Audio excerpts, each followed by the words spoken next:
Welcome to In Conversation With, and today's guest is TV actress and patron of LS Theatre Productions, Rachel Leskovac. Woohoo! Hello! Good. Finally. We finally got you on. I know, it's only taken a few 12 months. 12 years? I got a bit scared, didn't I? I always do. You're like a pro at this, though. You shouldn't be scared. I know, it's funny, isn't it? I think you're just afraid of, well, I think for me, not being entertaining, not being funny or interesting. And I do my classic thing of overthinking everything. So then I just sort of drive away from it. But here we are. Here we are on this frosty January morning in 2021 and in lockdown 0.3, I believe. Oh, yeah. What is happening with the world? I know.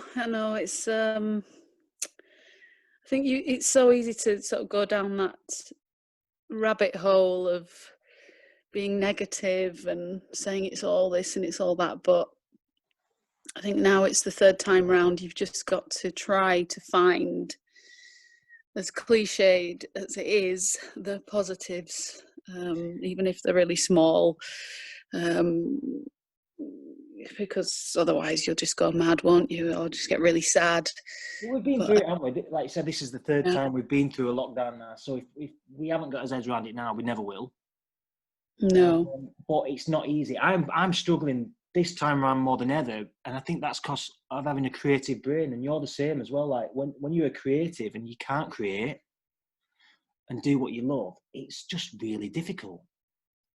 I know. I think for you especially, because I've never met anyone that has so many plates spinning at one time and is able to pull off amazing productions, sometimes with very limited time, and it's just in you to produce and create. I think more than anyone I know. I can imagine it must be really frustrating for you, and you're just itching to get started again. And I think what's helped me during this time is the fact that I'm in such a fortunate position with working on Corrie at the minute. Yeah, just for our listeners, if anyone don't know, that you are back in Coronation Street. Yeah, just after 10 years, just a casual 10 years. She had a sabbatical. She went away for a bit, and she's come back as Natasha Blakeman. She's returned. Yeah. I'm not a different character. Strangely, a couple of people have asked me that. It's the same character. 10 years on, so it honestly could not have come at a better time. Having had a very quiet few years, you get to that point as an actor, having been in the business for over 20 years now. I've been really fortunate and lucky to work quite consistently, but when you do get those periods of not working, after a certain amount of time, you think, right, that's it. I'm gonna do something else. I need to do something else. And I think there is an element of that creative brain you were talking about, where you want to keep busy and keep active. It's just within us. But when you haven't worked for a long time, it will eventually start to get you down. So at the point where I was, which I've been several times before, I really need to rethink what I'm doing and possibly look into teaching, which we talked about years ago, didn't we? But it never felt me. I don't know, but again, I think it's because I put this sort of pressure on myself for it to be absolutely perfect and amazing, and I don't want to tell anyone anything that's not real and not what's, I don't want to fob anyone off with saying, oh yeah, you're really good at acting. And having experienced a few places that I've sent my daughter to over the years, it just becomes like a babysitting service, and they're not learning.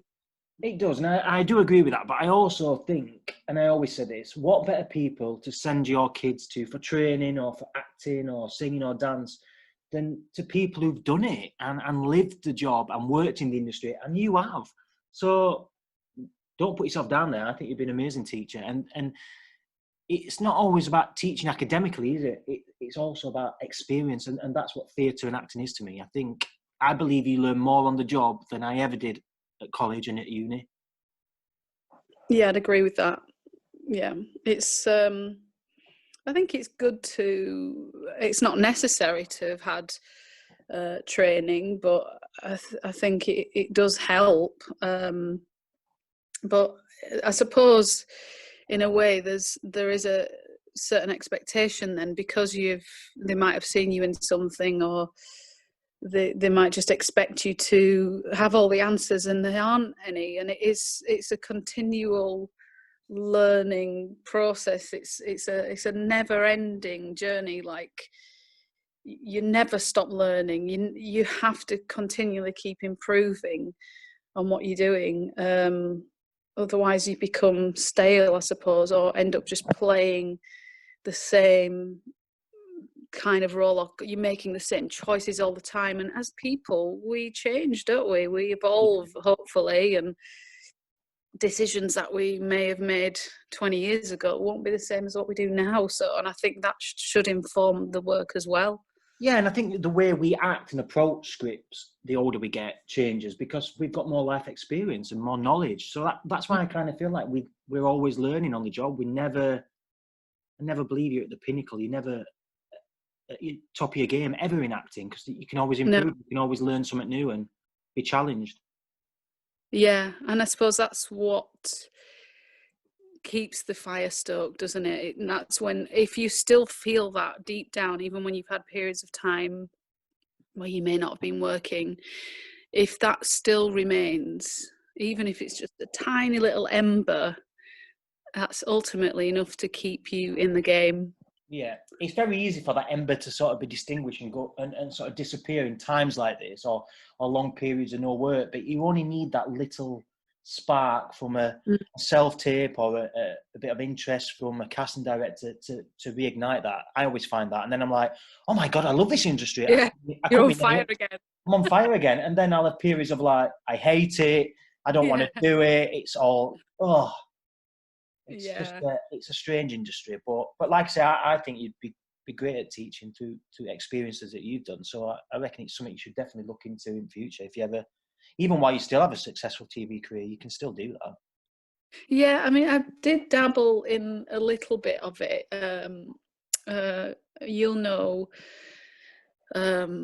Michael Jackson, not the dead Michael Jackson, not him. The pop singer. No, I don't know him. Michael Jackson is a casting director who is married to another casting director who is the wonderful and amazing Beverly Keogh, who both amazing. Several times. Now, he set up a place called Act for TV, and long story short, we ended up having a conversation, and he said, well, come on, why don't you give it a go? We a lot of actors. I'll stop you there a minute. I've just fell off my stool. I literally just fell backwards off my stool. Oh my god! Actually, on the floor. I'm sat at the island on my stool, and I was listening to you. I was getting right carried away, and I went backwards and fell backwards. Is that high stool as well? Yeah. Oh my goodness! Did you not hear the bang? No, I didn't. Oh God, I hope no one else heard it. Graceful landing. Styled it out. It's my lockdown rump I landed on. my left cheek is full of camembert and patty, and my right's just salted caramel robins from Lidl. Oh no, I've got about 5 boxes of them. I stockpiled them because they were so good, and now I don't know what to do with them all. Obviously, apart from eat them, but I've had too many. Anyway, before we were rudely interrupted by me falling off my stool, back to Michael and Beverly and you teaching at Act for TV. Yeah, so I this was not that long ago when I was going through that period of unemployment, and I just sort of had a word with myself and said, come on, Rachel, just try it. What's the worst thing that can happen is you find it excruciatingly painful and you can't do it. But if you'll never know, you actually might be okay. And under the guidance of their head teacher in Manchester, this guy, lovely guy who's also an actor as well, called Joe Simpson.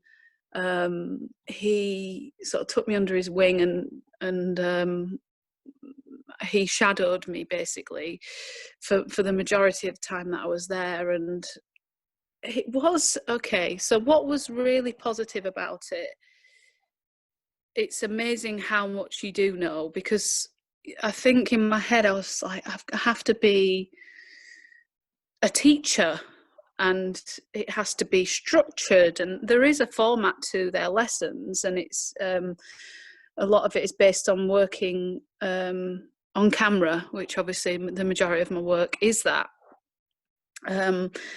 So I was like frantically reading all these books beforehand and winding myself up as I always do. But once you're there, it's amazing how much you know, like I say, and it was actually okay. I did always get incredibly nervous before every session, because I'm putting pressure on myself for it to be able, to say the right thing and make sure that every student comes away having felt like it was a positive experience. I've loved teaching and doing workshops, because even if you inspire one kid, and this sounds a bit wanky at times, but even if you inspire one kid, or you instill something in someone, or you cause a spark, I think you've done what you were asked to do by taking that class or workshop. And you can't think it too much, because you're just going in from your experiences and your angle, and that's all you can do. Yeah, and I think never look at books. I would never over research a class or worry too much about it. I just go in and share what I know, and if that works for some, I suppose it's like an audition. It works for some people, it doesn't. What you have to offer.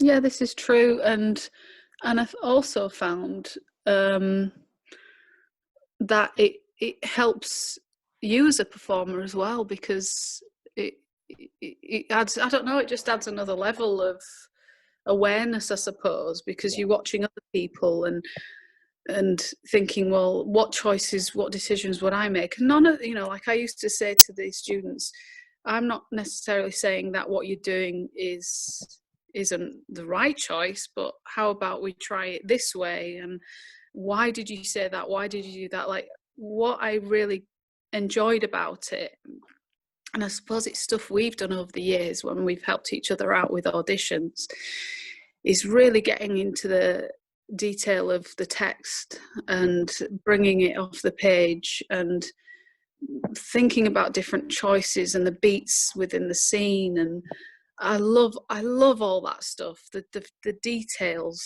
is in the performance can make or break an audition. I know when we've worked on audition scripts and stuff before, you are very meticulous with that. You are very detailed, and you do. It's good to have that second pair of eyes as well, isn't it? Who can say, "You thought about doing it that way," and what about some weight on that word and stuff? And you're pretty good at that. Yeah, and it's being prepared to be asked to do it differently. Like, it's not to say don't rely on your instincts, because that is fundamentally who you are as a performer.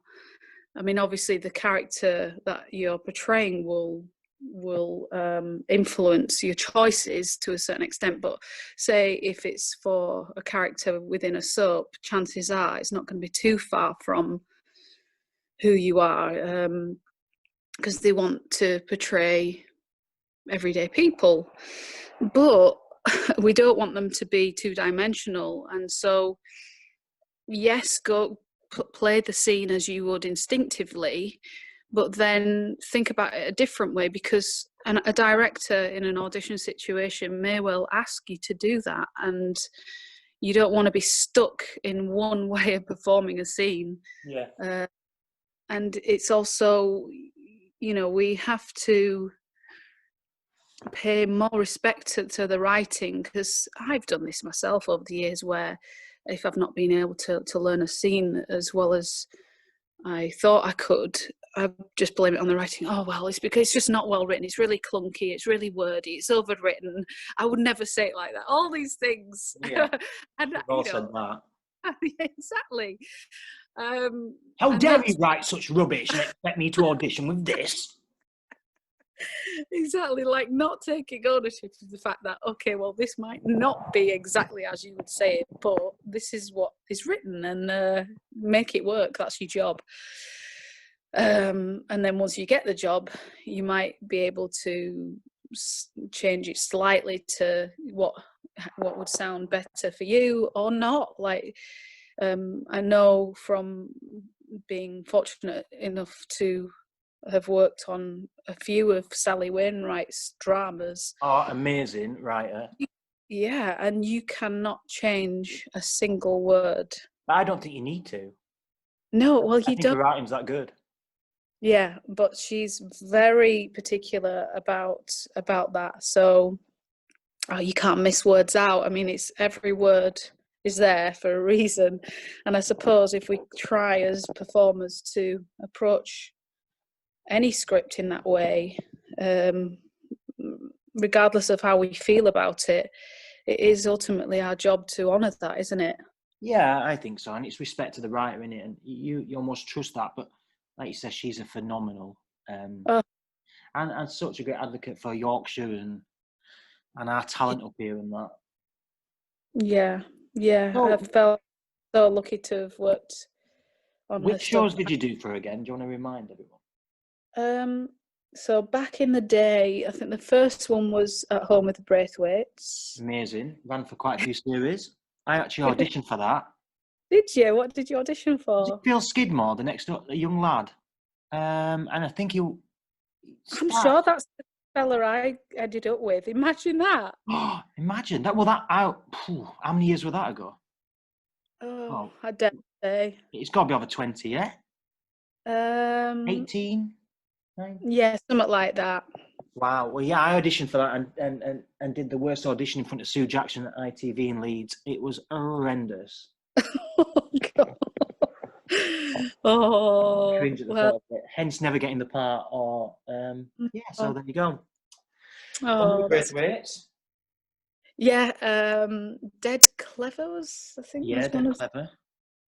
clever. Um, and Happy Valley. Oh, amazing series.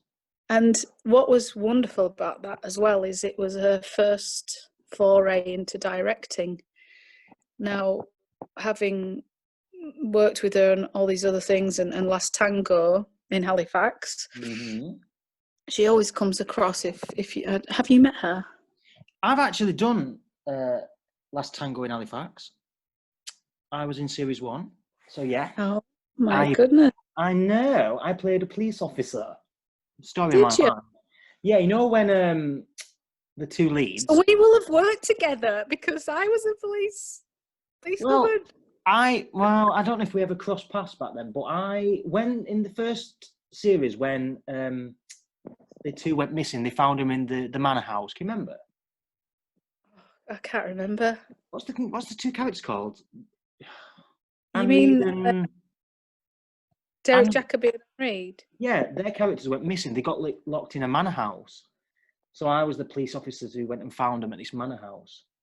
That's good. So that was interesting. And then I also appeared in Happy Valley as the voice on Sarah Lancashire's radio when she was chasing a Did culprit. you? Yeah. It was like, That's respond, PC 649, go to chasing suspect, and all that jazz. Yeah. So yeah, wow. I know. It's very weird, but we never crossed paths, I'm afraid. No, but if we were in that world, is what I mean, then we Yeah. would have worked together in the police station. Oh yeah, of course we would. Yeah, in the fictional Would have world. dead opposite each other.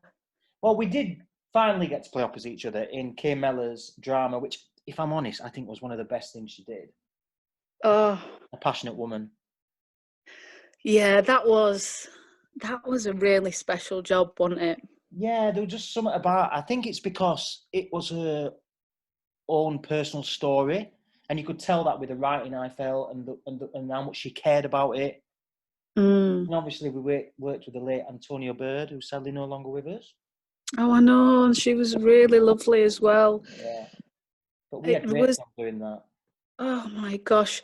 Well, I think as well, because they'd shot it and this might not make sense, but if you remember, they shot it like they would a film.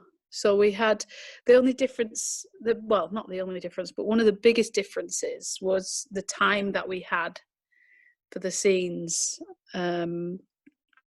compared to working on, well, certainly working on a soap, but even compared to working on some of the other TV dramas, I felt there was more time and more detail within each scene. And I loved her approach. She was so gentle, but absolutely knew what she wanted.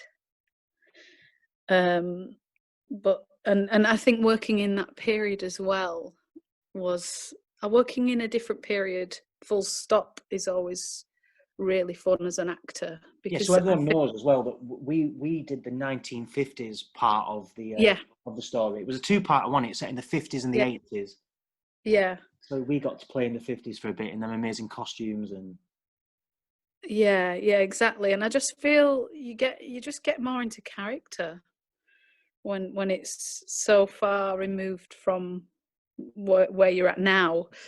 And we just clicked straight away. It was, I remember being on the bus where you had like the catering bus, and sat chatting with you on there, and it was freezing cold, but we just hit it off straight away. But one of the scenes, I still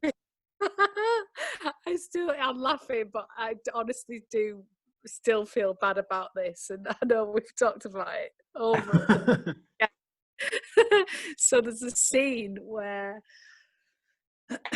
my character, your character, so you play my husband in it, discovers that I've been playing away, and so she wanted, as it was a night shoot as well from memory.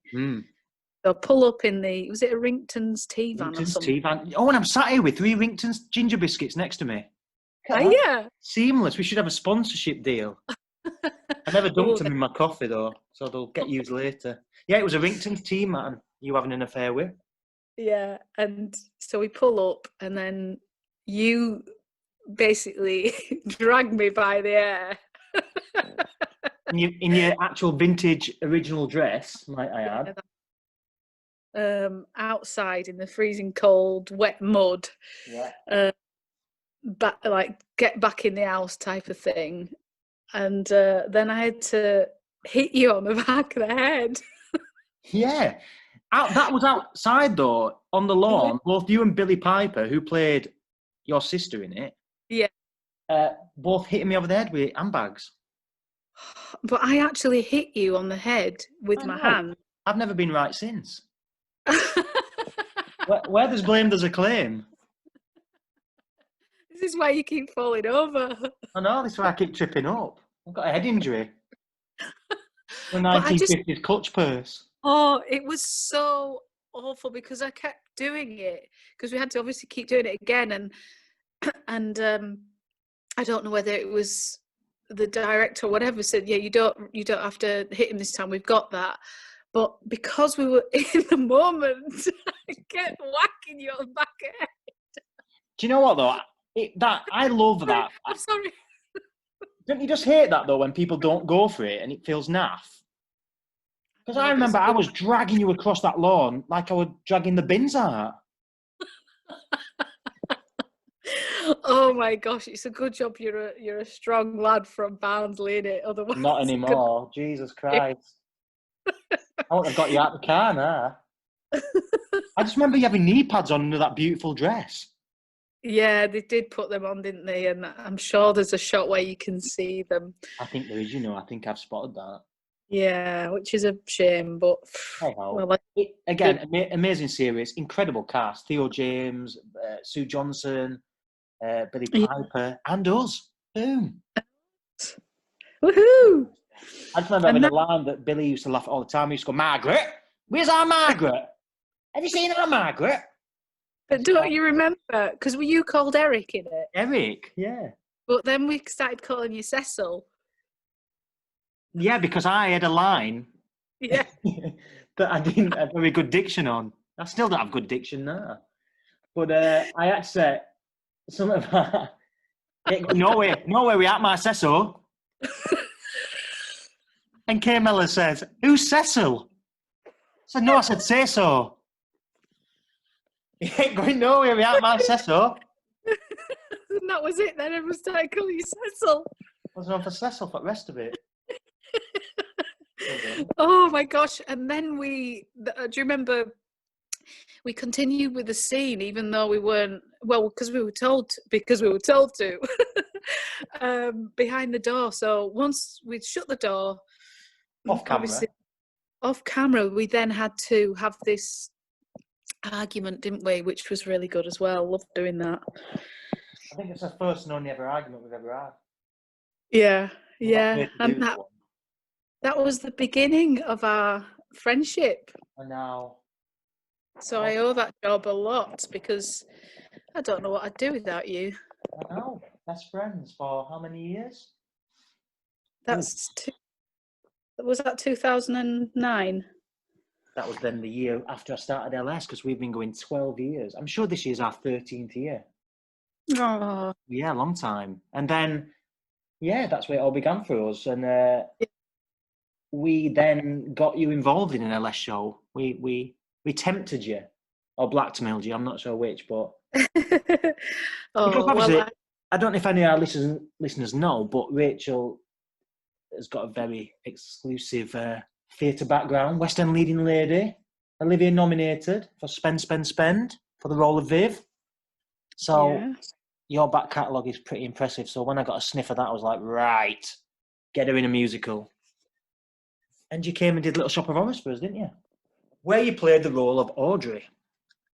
I know. How could I resist? I mean, any girl that's interested in musical theatre, I reckon, would say that is one of those roles that you just want to play. And it's such a good musical as well. So yeah, we did it, and it was a lot of fun. So much fun. And I certainly think, looking back over the last 12 years, it's definitely my top 5 shows that we ever did, what LS Theatre Productions ever did, because again, it's one of them shows where magic happens and everything just came together at the right time, the right casting, the right moment, and it was just special. And I think everyone who was involved in it will set same.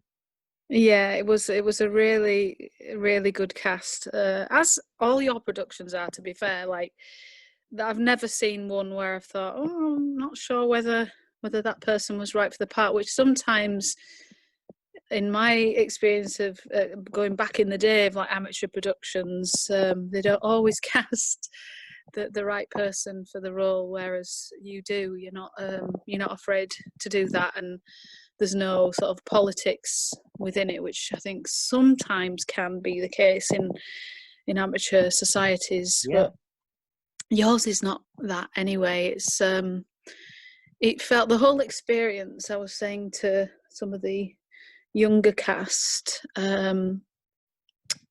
this is what it's like, you know, whether you're doing a production as we were, or whether you're rehearsing for a production for the West End. It's all right, it's on a smaller scale, but when you're in the rehearsal room, that's what happens. So, you know, a lot of props to you for being able to do that, and not compromise.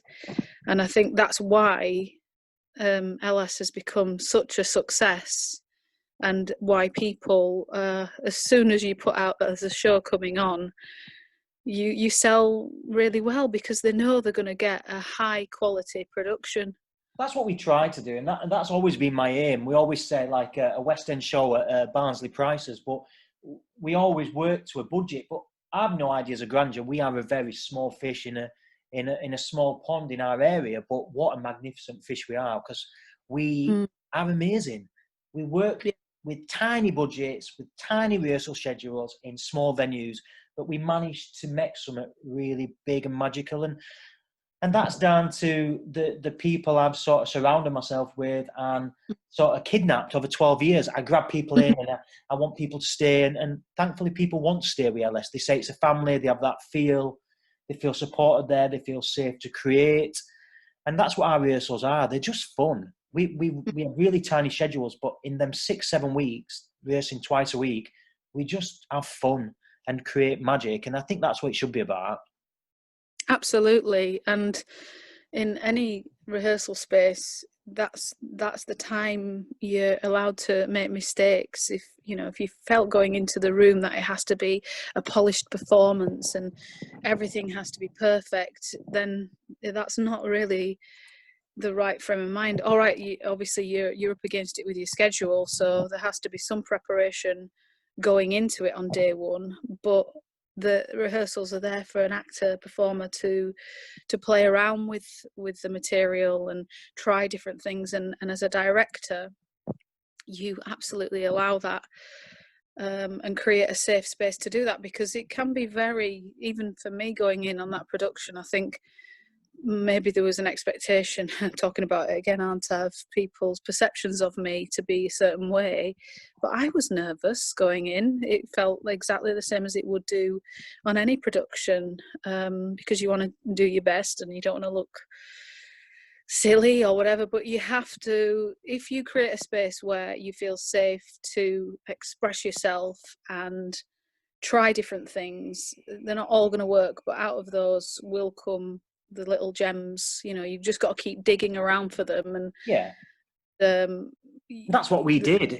Certainly, it's what we do in LS. But certainly for Little Shop of Horrors, our rehearsal process, we just had fun and played, and it just felt like we were just friends messing around. But we managed to create something really magical and had a lot of laughs along the way. But I certainly think your performance as Audrey, and certainly we like Somewhere That's Green, was just like a masterclass in musical theatre, because it was just magic. It was effortless. And to me, musical theatre, not saying that you haven't got a great voice, you have, but people sometimes think it's about being the best singer in the world, and I don't think musical theatre is. I think it's about being the best actor, because you can then move an audience and you take them on a journey. And a song to me is just words to a bit of music. And I think, absolutely. and when you did Somewhere That's Green, I just thought it was mesmerising. So props to Thank that. you. Thank you. You can obviously sing, but what your strength is, what you bring to your singing, is your acting. And I think that's so important. I try to, first and foremost, like you say, you have to tell the story. It can sound amazing technically, it can be pitch perfect with the perfect vibrato and breath control and all that. All those things are important to a certain extent, but if it doesn't move you, if you're not saying anything, if you're just focusing on the sound, then you've lost me, certainly. Yeah, me too. I'd rather someone wasn't, absolutely technically brilliant, but moved me, took me somewhere, so I don't know necessarily how that's come about for me. Maybe it is because I've felt like, technically my voice isn't brilliant, so what do I need to do to make this work? I really don't know, but it's something that I've always aimed for when performing. Certainly, my experience in Spend, Spend, Spend, which was, I say, over 80% sung, which was no mean feat, doing 8 shows a week, and some of those songs were like really technically tiring on the voice. But I don't know, somehow you just immerse yourself within the character and it becomes a lot easier. I mean, you do need to do all the technical stuff as well. You need to learn how to breathe properly, how to preserve your voice, how to belt properly. So I'm not saying that those things aren't important. Of course they are. It's a muscle like anything, so you need to look after it. but when it comes down to it, when the spotlight's on you, what you want, what you're trying to tell me. That's important. That I want to be moved and not left feeling cold. And when people act a song to me, I'm moved. I'm not bothered about it being pitch perfect, and I just like to see that they're living it and they make me believe what they're saying and feeling. You touched on Viv Nichols again there, which is the role. Am I right in thinking that was your first role out of drama school? Well, I always class it as my first job, but technically it wasn't my first job. I'd done a tiny bit of telly beforehand, so I don't really count that. Plus, that scene ended up on the cutting room floor, so again, that's another reason why I don't count it. It's not story of my career, that. Spent more time on that cutting room floor, but they still paid me. Yeah, exactly. So, yes, so I graduated from LIPA in '98, having been one of the first intake there, which was an incredible experience, which we can talk about another time. And like the majority of leavers, I didn't have a job to go to, so I went back home to Bradford and got a temping job, and worked in offices around Bradford because I was like a touch typist and audio typist. I feel like queuing in Dolly Parton's 9 to 5 right now. I feel like yeah, that's my job. Yeah, exactly. Should underscore this conversation with that. I was really good at it as well. Fastest fingers in the West.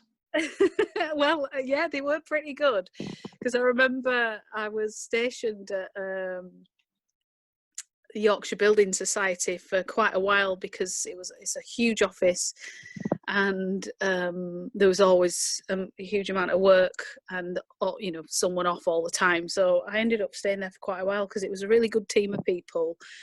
It was quite near to where I lived. The pay was good, and I really enjoyed the work. So we get these stack of tapes in the morning. I mean, they probably don't even do this now. This is showing my age, isn't it? And then we'd have to sort of work through the tapes. And I remember one of the women that worked there was like, "God, you got to slow down. You're showing us up here." And I'm sure there's a scene like that in Big, with Tom Hanks. Yeah, there is. Like that. So I always thought of that. But so why was I talking about that? Oh yeah, so whilst I was there,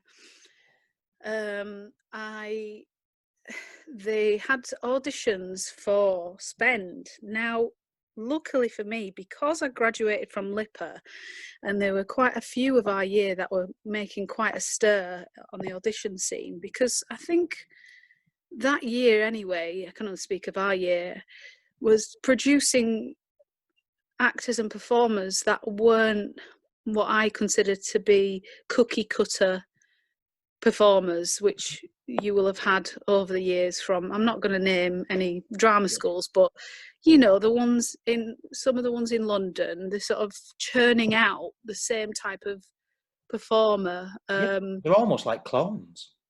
Yeah, which I suppose they're reliable, they can sing, they can dance, but in terms of breaking the mold, they might not be able to do that. So what was great, one of the great things about our year, and I'm sure subsequent years, is that we were always encouraged to maintain who we are as performers and not try to be like everybody else. So David Grinrod, who's a huge casting director in the West End, if not the biggest, was brought in to cast the West End production of Spend, Spend, Spend. And I got an audition because it had LIPA on my CV. He's told me this. And I went along, and I don't know, I just loved the music. I felt like I really connected with it. But I never saw myself, when I was at LIPA, my friends will tell you this. who were there with me, you know, I was never like, I'm going to be a leading lady in the West End, I'm going to do this, this and this. Like, you would never have, you know, for those that you're at drama school with, you could point out the ones, oh yes, she will definitely go on to do this and he will do that. I was not one of those people. So again, as luck perhaps would have it, the director that was brought on board, the amazing Jeremy Sams, saw something in me on that first audition and had said to David Grinrod, the casting guy, I really think she'd be great for the show. I think, yeah, I can see her doing it. And they just presumed to be in the ensemble, which again would be so incredible. And he said, no, to play young Viv. Wow. Now, I know, and I've only obviously learned this from once I got the job and conversations over the years that have come about, and because it was originally in the West Yorkshire Playhouse with obviously a different cast, and as far as I'm aware, without being disrespectful, because they're both incredible women, amazing performers, I think they were told at that time they were performing that when it goes to London that they would transfer with it, which now 20 years on, I can understand why you would think that would happen, because they were, critically acclaimed for their performances of that particular production, and I'm sure absolutely did the roles justice. But as what does happen as well, as I've learned over the years, this was a new production company, new director, so they want to put their stamp on it, which was lucky for me. And I think initially Steve Brown, again, an absolute powerhouse, one of the best British writers for musical theatre I can think of, and a brilliant, funny man. He obviously had his heart set on the original Leeds cast ladies, but so he took a bit of convincing. So long story short, about, goodness knows, at least 8 auditions later, going back and forth to London. Wow. Having been put through my paces with this lady called Mary Hammond, who's a vocal coach in London, who all the West End people would go to if they have any issues, and she's got a really good ear for voices and if they, what they're doing, and so I had to work with her very intensely over a period of about 6 months, because as we know from previous experiences or previous stories of people landing a lead role straight from drama school and not being able to manage to sing 8 shows a week, it's like I was talking about before, it's you've really got to look after your voice and your health. If you them sort of runs are a marathon, aren't they? They're not a sprint. Yeah, You've got to be match fit every night, every performance. Yeah, and it was, it wasn't, like I say, there was a lot of songs that my character sang and was on the stage for the majority of the show, so it was understandable that they were wary to cast someone with no experience.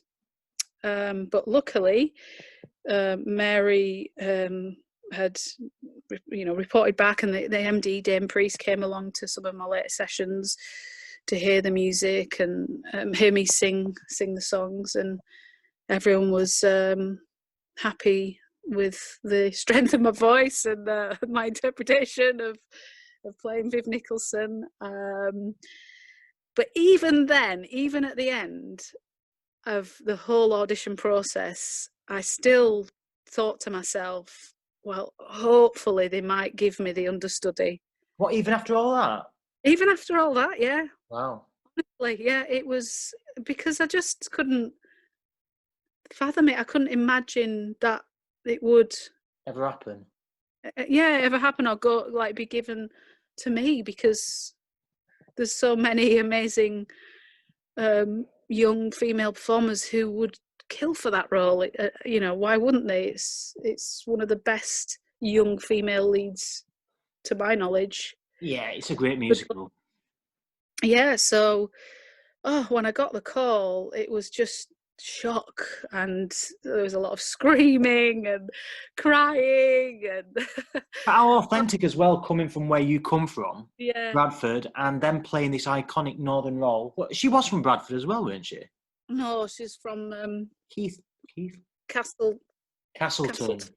Still, Castleton, I was sick. we're all the same as northerners anyway, aren't we? Castleton. So, Yeah, not a stone's throw away. Yeah, so yeah, and obviously then that job, I will wholeheartedly say, has projected me to where I am now. Without a doubt, that show has absolutely, what's the word for it? It's sort of do you think it was your catapult, launch pad, that? yeah, into all the other jobs, because even now I'll come across people that I work with, creatives, directors, casting directors, 20 odd years on, and they will mention it, either having seen it or heard about it. So I owe that show so much, and I will forever hold that in my heart as as the best job that I've ever done, and probably ever will. Amazing. For anyone who doesn't Yeah, know as well, Spend is about Viv Nichols, who won the pools, and then Viv Nicholson. Viv Nicholson, Yeah, get the son yeah, again, Viv Nicholson, and she won the pools, and she yeah. spent it all, didn't she? She did. She did. And along the way, had a lot of fun, a lot of tragedy. A real larger than life character she was, and luckily at the time that the production was on and we were in rehearsals and it played out, Barbara Dixon, who played the older Viv, we both met her during the rehearsals, and we made a conscious decision that this was not going to be an impersonation of her. It's an artistic interpretation of it, because obviously it's a musical. It's not, although the story is real, it's an exaggerated version. But yeah, she went through a lot in her life, and it was an absolute joy to play her, and I'll never forget it. Maybe it's time for a revival. What do you reckon? Yeah, well, there was, because it was the 20-year anniversary not that long ago, in 2019. A few, obviously, I've still remained friends with some of the cast that were in the West End, and then subsequently we went on tour with it. So saying, oh, how amazing it would be. I mean, I'd love to do a concert version with Barbara and the rest of the cast, because the songs are just so beautiful as well. Yeah, it's a beautiful. It's definitely a show that I've thought about doing for LS, because I just think Oh, it works so yeah, well in Yorkshire. you would have the best time, because and the entire cast as well, because it really is, as much as the obviously young Viv and older Viv play the leading roles, it is a real ensemble piece, and everyone that has worked on it has also said that's one of the best experiences they've had, because there's so much variation for everyone in it. So you've got to do it. We will. We'll get booked in. I might have to put you in as a assistant director as well, and get you in and Yeah, love that. straight from the horse's mouth. This is how you do it. Yeah, And yeah, again, I know we touched upon this earlier, but this was the role that you were nominated for an Olivier Award for. How amazing was that? yeah. That was again. It's so funny because it almost seems like a blur, that period of time, because I was working so hard and I was so focused on the show itself. And like I say, for anyone who, well, has either done it or is a fan of musical theatre, they know it's, you literally just get Sunday off. And it was so demanding, and I can remember, like, when I look at photographs, you know, like when you look back at old photos of when you're a kid, you think, oh yeah, you can sort of remember how it felt to be there. Like, say if it's the picture of me and my sister with my mum and dad freezing cold in Butlins in 1984, where no one else is at the swimming pool because it's chucking down with rain, but we're going to have the best holiday ever. You're like, I can remember that. And it's like the same thing when I see the odd photo here and there of that time. Like when we went to the Olivier's, it's like a blurred memory. I don't know whether, because it was just, maybe that's because it was just too overwhelming. It almost felt surreal, really. But what an honour, and something, again, that I can just carry proudly till I die. Oh, Morbid. Lovely morbid. Yeah. Not really on a high there. What a great place to finish. Yeah. Oof. Right, go and have a gin now. No, that's... I don't mean it to be morbid. I mean it because it'll be meaning forever. That will be like the most, not specifically being nominated. Obviously, that's a wonderful accolade to have on your CV, and to, you know, people get really impressed by all that stuff.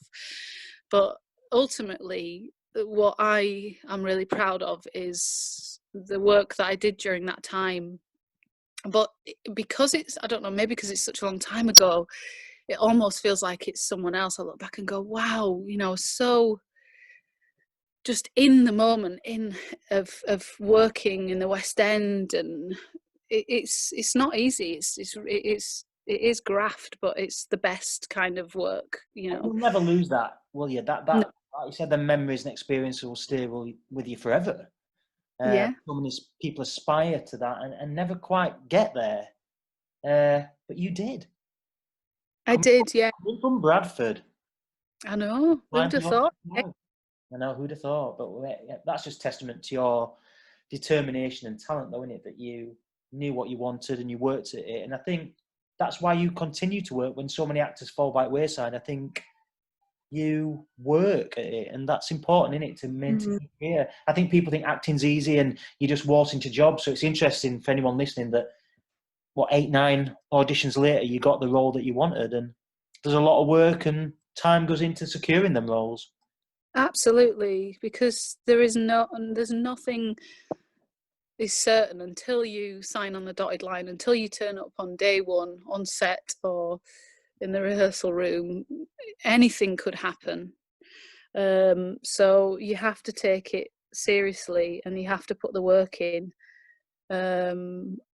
If it, you know, if you want to pursue a career in the arts, and especially now it's becoming increasingly difficult because it's sort of oversubscribed in a way, because not, and I don't mean this to put people off who are genuinely interested in pursuing a career, and ultimately I think for those that really do care and take the time to work on the craft and so on and so forth, it's not necessarily full of people that are that committed to it. They just want to be famous. They just want being on telly.